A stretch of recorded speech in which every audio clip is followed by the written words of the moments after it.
Hello, hello, hello, coaches and leaders. I have Craig Randall on with me, and we are going to talk about an incredible coaching model that he has created. I'm like, my mind is blown about this, that it is literally a way that we can do coaching with a form and a way to think about coaching that builds trust as we go. It's not this separate thing. We don't like separately build trust and then coach. It's a way to build trust. It's a model that he has used for many years and has made available for folks. So I'm super excited to talk to Craig. But first, Craig, before we jump in, I'd love you to welcome you to the show. I'm so excited that you're here and we can talk about this. Thanks so much, Becca. I am very excited to be here as well. So, yeah, let's dig into it. Yeah. Before we jump in, I'd love you to just share with everyone what do you do now and kind of what led you up to that. I train school leaders around really the world in trust-based observations. We do week-long, super intensive mastery learning on-site at school with teachers and leaders doing that. And uh, accidentally somehow I developed an alternative way of doing observations that is almost like the counter Danielson, the counter Marzano, even though those are really well intentioned. Research says they don't improve teaching and learning, and they actually cause harm to teachers, even decreasing sense of self-efficacy. And we regularly come in and see our teachers once every 3 to 4 weeks, 20 minutes. They're unannounced, they're strengths-based. We focus on their strengths. We use a form that's manageable, has 9 core areas of pedagogy on it. And then, more importantly, the next day, we have the reflective conversation where we diligently work to build trust. Brene Brown talks about the connection between trust, vulnerability, and risk taking. And she Mhm. says the way you get people to take risks is by lowering their vulnerability. The way you do that is by building trust. And she has a great little metaphor. If you think about a jar, each little consistent action is like putting a marble into a jar. And over time, trust builds. And so we do all these things in the reflective conversation, like have the conversation in the teacher's room because they feel safer, like ask permission to have the conversation, like sit beside them, not across from them because they feel more comfortable. Tell them that the goal of this is to make it so comfortable for them that they could try something new, have it be a disaster, and know we're going to say, I love it, Becca, that you were trying new things. Do things like not tell, but ask. What were you doing to help students learn, and valuing their opinion and sharing back their answers to make them know that we're on the same page by asking if you had the chance to do it again, what might you do differently? And by focusing on strengths. And then when that trust is there, you can begin to offer suggestions that are really, really supported in the way a teacher would offer suggestions to a student, not just, hey, I want you to get better at Mhm. this, or hey, I Mhm. want you to get better at this. Here's an article like we kind of tend to do. And altogether, it moves the needle. It does. And we're talking about this that when trust is there, usually teachers actually ask for suggestions. It is no longer, it's like, yeah, they're open, but usually what happens is they're wanting it when trust is there. It is wild the kind of 180 that happens sometimes when folks are lack trust, and then when trust is there, it's like a totally different conversation. I have a really quick little story about that. Yeah. My very first year as an assistant principal, teachers were loving me because they liked hearing their strengths shared, and it was counter to what they were doing. And we were asking these questions.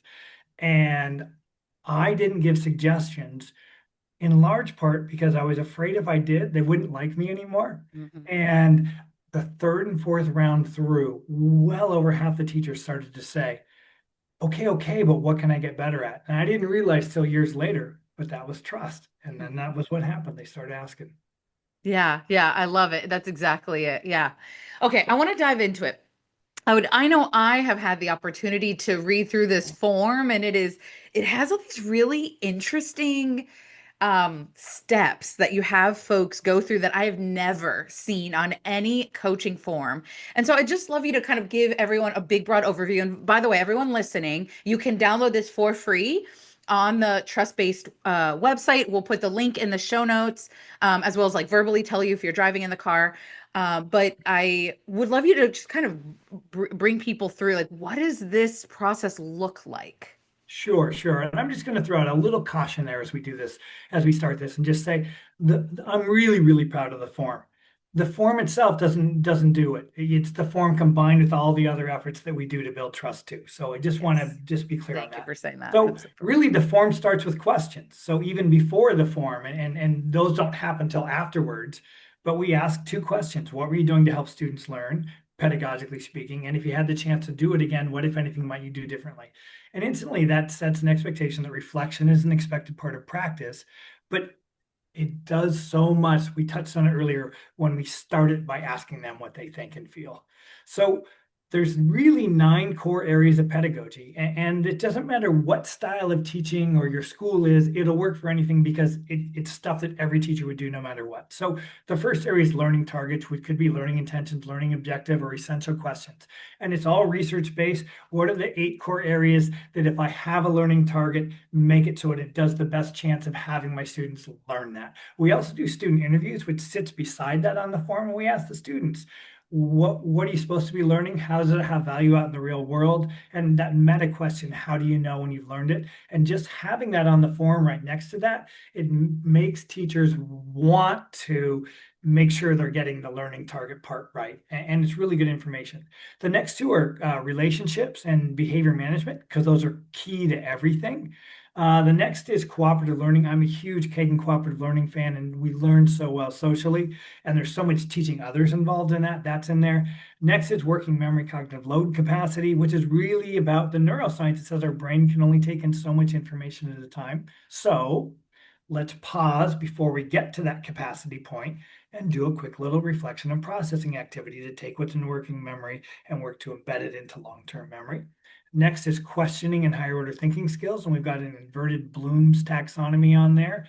And we write down the questions that teachers say, put it in the right category. If there's think time, we say yes. We have a thing that says how many answer. And my favorite Kagan quote is, why ask a question and have one student answer when you can Hmm. ask a question and have all students Yes. Thank you answer? for And so saying when they all answer, we write all to really highlight that. The next two are formative assessment or checks for understanding and descriptive progress feedback. And there's all kinds of information on there to make sure that we're getting teachers to focus more on making sure they're asking questions to have the students begin to figure their own answers out. Not that the other ways aren't there, but we want to see more of that. Next is differentiation. And then there's another one that's not really pedagogy, but it's really the 8 main learning principles or ways that teachers help students to learn.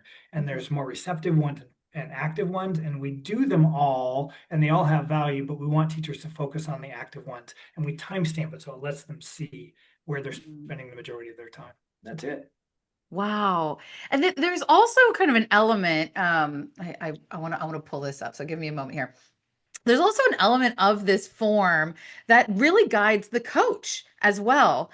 Yeah. And where was I want to pull it up. I'm sorry, I like kind of moved it Yeah, here. Where sure. there's a pedagogical element. Ooh, there's a box that says specific differentiation slash adaptive practice. Adaptive. I want to talk about this for a second. Just the distinction around we often in coaching and leadership come with technical solution to adaptive problems. And I was so excited to see adaptive practice here. And you have folks putting method. Is it intuitive or intentional? And I love like coaches and teachers to start to think through like both are important. Sometimes we make moves that are intuitive. Yeah. And sometimes we make moves that are intentional, and we have to have a toolbox to do that, right? Can you say more about that? I found that Yeah. kind of those boxes so interesting. There's a guy named John McCarthy who wrote a book called So All Can Learn. And one of the things on the form is each one of the categories, it says toolbox possibilities. And those are all hyperlinks that bring you to recommendations all the way from books to actionable articles. And so that's Mhm. in there as well.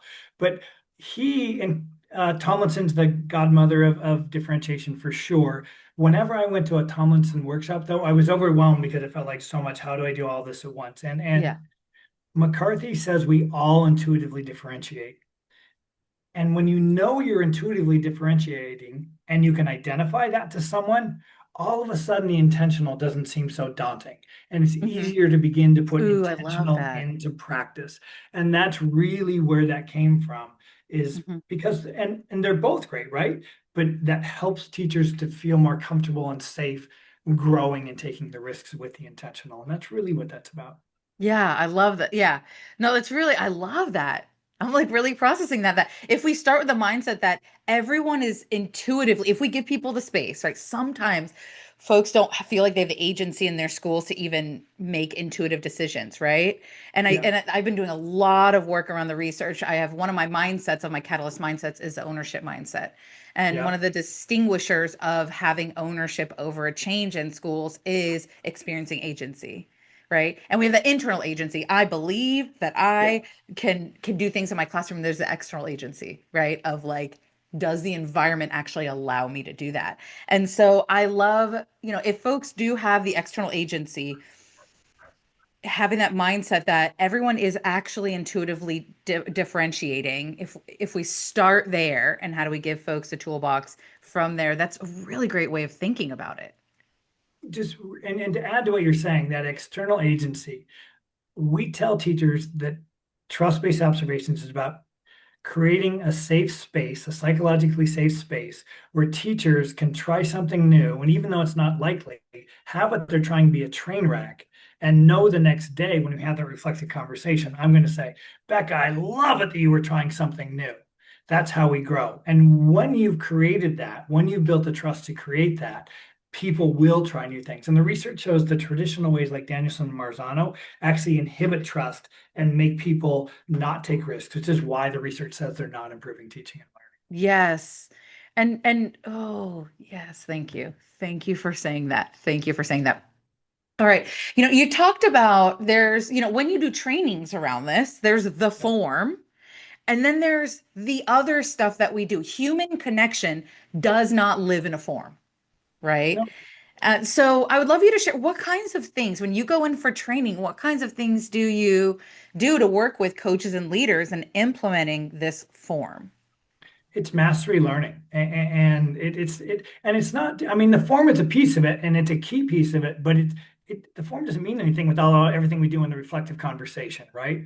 And so it's a four-part thing. We go in and we observe together. Part two, we come back and we go over the form together. What'd you get on learning targets? Oh, what'd you get? Why did you get that? Right? So we're building mastery. It's almost our own peer-to-peer formative assessment, descriptive progress feedback as we go over it. And we do this 12 to 14 times over the course of a week. So we're really building mastery. And by the end of the week, you are an expert in these 9 areas of pedagogy. But then we have the reflective conversation. Of course, me or the trainer models it first.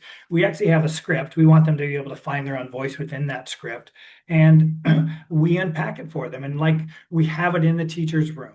We ask permission. Hey, is now a good time? Little things Mhm. like that build trust. We sit beside them, not across from them, because psychological research says on hierarchy in the workplaces, when we sit across from people, they don't feel as safe. They feel more safe when we sit beside them. It's like a teenager that won't talk to you, but all of a sudden they're in the car with you and they'll start blabbing. It's similar to that. And we have the form right there. We're transparent. We tell them the goal of trust-based observations, like I already told you. And then we start with those questions. But even when we ask those questions, and these are all the little trust pieces that build trust, we will say, what were you doing to help students learn pedagogically? But we'll also say, look, we want to hear about the 20 minutes, but we know sometimes when we come in, you'll think you missed the best part or you left right before the best part. Say that too if that's there. That little Yes. statement builds trust.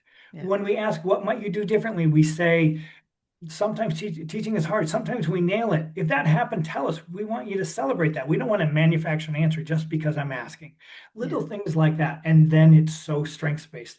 And the form can look daunting at first because it's so detailed, but that allows us to be super specific with our praise in terms of what we're seeing. And that is so powerful for building trust. So teachers get to that point where they're like, yeah, what can I do to get better? Hmm. I love it. Question for you. How do you define trust? Trust takes time. Yeah. It's consistent actions. As a leader, a coach, anybody that's working with people, we have to be cognizant of every single thing we say and do because trust is hard to build, trust Hmm. takes time, and trust is easy to damage. I won't say destroy, damage. And so we Uh-huh. have to be cognizant of everything we do, but it's a consistency in action. I think trust has to do with identifying and working from a strengths-based lens, when you have to rate pedagogy, it creates a deficit-based mindset, and Yeah. it's impossible to build trust, no matter how well-intended you are. And it's consistently, like we say, see you every 3 to 4 weeks, right? I can't see you twice a year and build trust. No. That relationship's not going to happen like that. So Mhm. those are all elements of trust. And it's also Mhm. reading each person. Like we generally say we don't begin to offer a suggestion until the fourth time, exceptions for new teachers or something egregious. But sometimes I'm like, yeah, I don't think they're there yet. They need Uh-huh. maybe 5 or 6 times. And so we Mhm. have to differentiate what we're doing, reading each person because we're all different. Those are elements that go into trust. Because if I'm like, well, it's fourth time, it's Yeah. time, that doesn't work. So Yeah. I love it. defining trust is giving you elements of trust, Yeah. elements to build trust. Yeah, I love it. I do trust work myself, and it's part of my belonging mindset, which is another mindsets of the catalyst mindsets. And I use Stephen M. R. Covey's work from the Speed of Trust, Yeah, yeah, which is I call it my trust Bible. And yeah, I think his work is so like at the end of the day, all of this stuff has so many definitions, right? There's no one yeah, definition yeah, of yeah, any of this stuff. And so I decided to choose one. Then I was like, this is the thing. And he yeah. defines trust as the confidence we have in someone's character and competence. Hmm. And I love that I think this work helps to start, like, give folks some concrete tools to intentionally build that. Not, there's the competence element of all these different kind of 9 pedagogical practices, but also there's that character element how do we show someone, and he breaks down character into intent and integrity. And Yeah. and it's how do we show someone that we have good intent, right? It's not just first of all, there's a telling and there's a showing, right? And I love that this process helps folks do both. It's the how. And look, we Mhm. can talk trust all day long, but trust Yeah. is talking it doesn't mean anything. What are my specific actions that I'm doing to build trust? And I really, really, really, the traditional way we do it when we rate, it creates deficit mindset. It And you does. start to look at your teachers through a negative lens. Yep. It's not your fault. It just kind of makes you start to think that way. And you will never, ever build the trust, even if you're super well intended. Yeah. But when I start to look at you from a strengths-based lens, my opinion of you grows. And then Yes. what you're talking about then happens more naturally because I'm seeing what you're good at. And look, it might be on a basic level, but you're doing it on some level, and I can Yeah. build from that level. Yeah. When I'm looking at, oh, well, that's missing, that's missing, that's missing, then it works against building trust. Yeah. In the book, Crucial Conversations, the Yeah, authors talk about there's 2 elements that are needed for safety, and it's mutual purpose and mutual respect. And yeah, I think the thing that you're talking about um, has to do with mutual respect, right? It's so mutual purpose is I care about what you care about, and yeah, mutual respect is I care about you. yeah. And to have mutual respect, you authentically, I know this sounds basic, but this is something that sometimes is missing in schools where there's a lot of improvement that actually needs to happen in classrooms for learning to happen, right? In a very real way. And sometimes we have a hard time we're just going to talk about our humanity here. You walk into a classroom and it is pure chaos and no one's Yeah, learning anything, right? yeah. And so to have a tool that I as a coach can intentionally develop mutual respect for someone, right, is super powerful in an intentional way. And look, and it's what's our ultimate goal? Our goal is to improve teaching and learning and our Yes. experience for our students.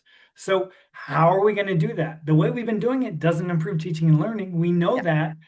So, let's start looking at it from a strengths-based lens. And just like we would a student, Yes. no matter where that student is, I have to take you where you're at to get you to the next step. And everyone's different, but I have to be invested in you and you and you and you. And this is what we're doing. Yeah, exactly. I know. I love it. And it's you and I were talking about this earlier too. When we look at a strengths-based lens, sometimes I Yeah. hear this like this yeah, but from coaches. When I go in and I say, look, I like and I model this for folks, like we need to be sharing with teachers the good things we're seeing in their classrooms. And I know there's all this stuff that needs to improve. I know. Of course. Right? And it doesn't, I think sometimes a myth is we think if we only tell them the good things, which we're not, but if we really start with the good things, that they won't want to improve the things that need to be improved. And it's the opposite. It's Exactly. literally the opposite. Their Exactly. brains get regulated. Oh, I'm Yeah. safe here. This person Yeah. sees my effort and sees what I'm trying to do here. And Yeah. now I'm much more open to having Yeah. coaching conversations. Amen. And it,